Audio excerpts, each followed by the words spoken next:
The dust settles only for a moment. A faint sound carries on the wind, a whisper that seems older than the land itself. It is not the call of an animal, nor the rustle of leaves, for there are no trees here. It is a human sound, a quiet chant that rises and falls with the shifting dunes. Here, in the vast emptiness of Mauritania, secrets are not buried, they are carried by the very air you breathe. They tell stories of survival, of ancient ways, and of a people bound to a landscape that is both a cradle and a crucible. The story begins where the horizon meets an ocean of sand, under a sun that watches everything. Every grain of sand seems to hold a memory. The wind, a constant companion in this land, acts as a storyteller. It carves the dunes into magnificent, ever-changing sculptures and polishes the ancient rocks that jut out from the earth like forgotten monuments. This wind has witnessed the rise and fall of empires, the slow march of caravans laden with salt and gold, and the quiet, enduring lives of the people who call this place home. Listening closely, one can almost hear the echoes of 1,000 years, a symphony of survival played on the strings of the desert breeze. It is a sound that both soothes and warns, a reminder of nature's immense power. Following this whisper leads you not to a grand city, but to a simple tent, its fabric flapping gently in the breeze. Inside, the air is thick with the scent of brewing tea and smoldering charcoal. A family gathers, their faces etched with the lines of hardship and resilience. They speak in soft tones, their language is fluid and ancient as the landscape outside. This is the heart of Mauritania, found not in maps or books, but in these quiet moments of connection. Here, life is stripped down to its essentials: family, faith, and the daily struggle for existence in one of the world's most unforgiving environments. The world outside this small shelter is one of stark, breathtaking beauty. The sun paints the sky in shades of orange and purple as it dips below the horizon, casting long, dancing shadows across the sand. The silence that follows is profound, broken only by the crackle of a fire or the distant cry of a desert fox. In this immense quiet, one feels incredibly small, a tiny part of a much larger, older story. It is a place that demands respect, a land that reveals its truth slowly, and only to those who are patient enough to listen to its silent, windswept tales. The Sahara in Mauritania is not merely a desert, it is an ocean. It stretches to every horizon, a rolling sea of sand with waves of gold and apricot that can rise hundreds of feet high. These dunes are alive. They move with a slow, unstoppable force, sculpted by the relentless Hamatin wind. Walking among them, one feels the sheer scale of nature. The silence is immense, a presence all its own, broken only by the soft crunch of your own footsteps. This is a world of pure elements, sun, sand, and sky. It is a landscape that has shaped every aspect of life for the people who live within its embrace. Life here has adapted in remarkable ways. Sparse, thorny acacia trees cling to existence, their deep roots searching for hidden water. Small, resilient creatures have mastered the art of survival in this extreme environment. The fennec fox, with its enormous ears, listens for the faintest sound of prey beneath the sand, its pale coat a perfect camouflage against the bright terrain. The desert monitor lizard basks in the intense heat, a living relic from the prehistoric age. Each creature is a testament to the power of evolution, a master of conserving energy and finding sustenance where it seems none exists. For the nomadic people, the desert is not an obstacle, but a home. They read the landscape like a map, understanding the subtle language of the stars and the shifting patterns of the sand. Their lives are a continuous journey, following ancient routes in search of pasture for their precious herds of camels and goats. The camel, the ship of the desert, is more than just an animal. It is a lifeline. It provides transport, milk, and food. Its ability to endure long periods without water is the key that unlocks survival in this arid kingdom.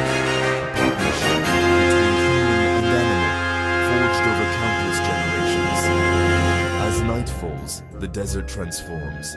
The scorching heat gives way to a surprising chill, and the sky becomes a breathtaking spectacle.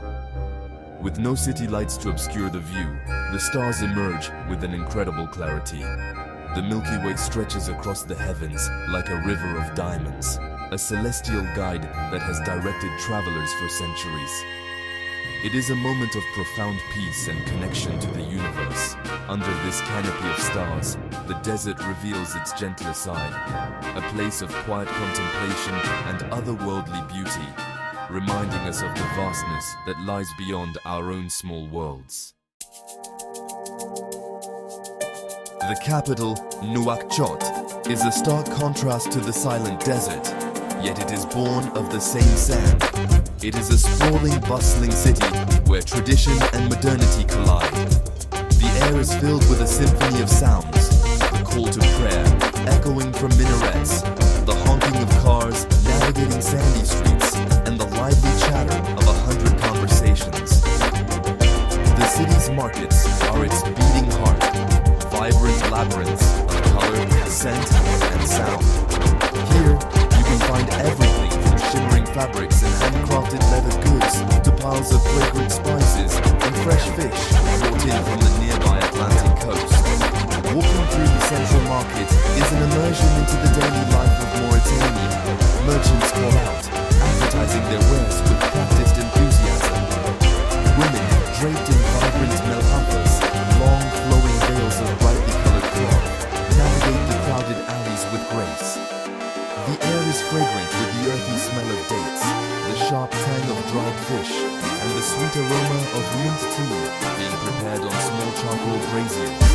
It is a place of endless negotiation, a dance of commerce that is as much about social connection as it is about buying and selling.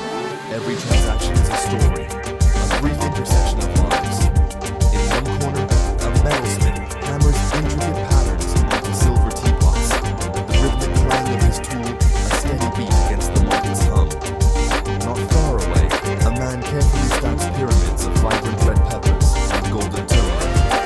This is where the diverse cultures of Mauritania converge. Moors, sub-Saharan Africans, and Hurritan people all mingle here, their faces telling tales of different ancestries, yet all sharing this common space. The market is a testament to the nation's identity, a mosaic of peoples brought together by the currents of history, trade, and shared existence in this challenging world. Amidst the energy of commerce, there are moments of quiet tradition. An elder sits on a small stool, sharing stories with a group of young. A woman carefully selects herbs for a traditional remedy. The market is more than just a place to shop. It is a living archive of culture. It is where recipes are exchanged, news is shared, and social bonds are strengthened. It is the public square, the community center, and the economic engine all rolled into one. Here, in the organized chaos, one can feel the pulse of the nation, a rhythm of resilience and adaptation. In the secluded encampments of the desert, away from the modernizing influence of the city, some ancient traditions persist with a heavy, unyielding force. One of the most challenging of these is the practice known as leblouh. This is the custom of force-feeding young girls to prepare them for marriage. In this culture, a larger body has long been seen as a sign of wealth, beauty, and status. It signifies that a family is prosperous enough to provide for their daughter, making her a more desirable bride. The tradition is rooted in a belief that a slim woman brings shame to her family. The process is often difficult and painful. It is managed by older women who take on the role of fatteners. They compel young girls, sometimes as young as 5, to consume vast quantities of high-fat foods, primarily camel's milk, couscous, and oil. The goal is to rapidly increase their weight. This is not a gentle encouragement. It is a forceful and often traumatic experience. The girls are made to understand that their future, their family's honor, and their very worth as a woman depend on their size. It is a tradition that places an immense physical and psychological burden on them from a very young age. This practice reveals a deep and complex cultural perspective on beauty and a woman's role in society. It is a standard passed down through generations, ingrained in the social fabric of rural communities. The women who enforce it are often not acting out of cruelty, but out of a conviction that they are securing a better future for their daughters.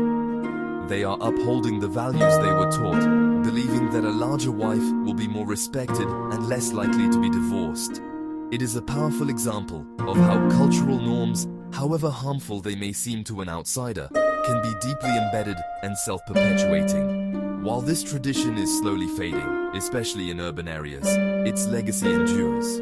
It raises profound questions about health, choice, and the collision of tradition with modern human rights. The physical consequences can be severe, leading to long-term health problems. Yet, for many, abandoning leblouh feels like abandoning their identity and heritage. This difficult custom highlights the deep-seated struggles within Mauritanian society as it navigates the path between its ancient past and an uncertain future. A silent story of how beauty can become a burden. Mauritania carries another heavy shadow, one that lingers in the social structure and the silent spaces between people, the legacy of slavery. Though officially abolished, its roots run deep, creating a complex and often unspoken caste system. The society has historically been stratified, with light-skinned Moors, or Bidan, at the top, and darker-skinned Haratin, the descendants of slaves, at the bottom. This hierarchy has dictated everything from social status and economic opportunity to whom one can marry.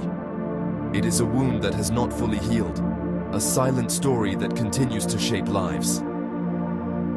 The experience of the Haratin is one of quiet struggle and enduring inequality. For generations, their ancestors were owned by Moorish families, and that history has created a cycle of poverty and marginalization that is difficult to break. Even today, many Haratin remain in situations of servitude, working for their former masters' families without pay, bound by economic dependence and deep-seated social norms. They are often denied access to education and land ownership, trapping them in a life of hardship. Theirs is a fight for dignity and basic human rights in the land of their birth. This complex social dynamic is often invisible to the casual observer. It exists in subtle interactions, in the deference shown by one person to another, and in the opportunities that are given or denied based on skin color and lineage. To speak of it openly is often taboo, yet the struggle is real. Anti-slavery activists work tirelessly, often at great personal risk, to bring these stories to light and fight for justice. They document cases of ongoing servitude and advocate for the enforcement of laws, challenging a system that has been in place for centuries. Their work is a courageous act of defiance against a deeply entrenched silence. The legacy of slavery is a powerful undercurrent that flows beneath the surface of daily life. It is present in the desert camps and in the city streets. It is a story of power, identity, and the long, slow struggle for freedom. Understanding Mauritania requires acknowledging this difficult truth, not as a relic of the past, but as a living issue that continues to affect the lives and futures of a significant portion of its population. It is a shadow that the nation must confront in order to truly move forward, a silent testament to the enduring human quest for equality. Despite the immense hardships, the unforgiving desert, the weight of harmful traditions, and the long shadows of inequality, the defining characteristic of the Mauritanian people is an extraordinary resilience. This is a nation of survivors. It is a strength born from a deep connection to the land, a powerful faith, and an unwavering commitment to community. In the face of adversity, people come together. A family shares its last bit of food with a neighbor. A stranger is welcomed into a tent for tea, no questions asked. This spirit of solidarity is the invisible thread that holds the social fabric together. Hope in Mauritania is not a grand abstract idea. It is a quiet, daily practice. It is found in the laughter of children playing football in a dusty alley, their joy unburdened by the struggles around them. It is in the determination of a young student who walks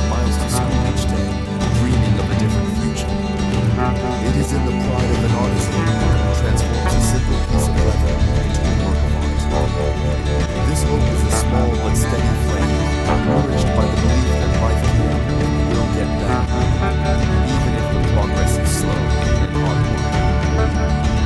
The future of this nation rests in the hands of its youth. A new generation is rising, one that is more connected to the outside world, more willing to question the old ways. They are navigating the complex space between respecting their heritage and embracing change. They use mobile phones to connect with relatives across the vast desert and social media to voice their opinions on issues that were once spoken of only in whispers. They are the agents of a slow but profound transformation, seeking to build a Mauritania that is both modern and true to its unique identity. Mauritania remains a land of profound contrasts, of stark beauty and deep-seated challenges, of ancient silence, and a growing chorus of voices demanding change. Its story is far from over. It is being written every day in the shifting sands, in the bustling markets, and in the resilient hearts of its people. Their ability to endure, to find joy in simplicity, and to hold on to hope in the most difficult of circumstances is a powerful lesson. The whispering wind still carries its secrets, but now it also carries a new sound. The murmur of a nation awakening to its own strength.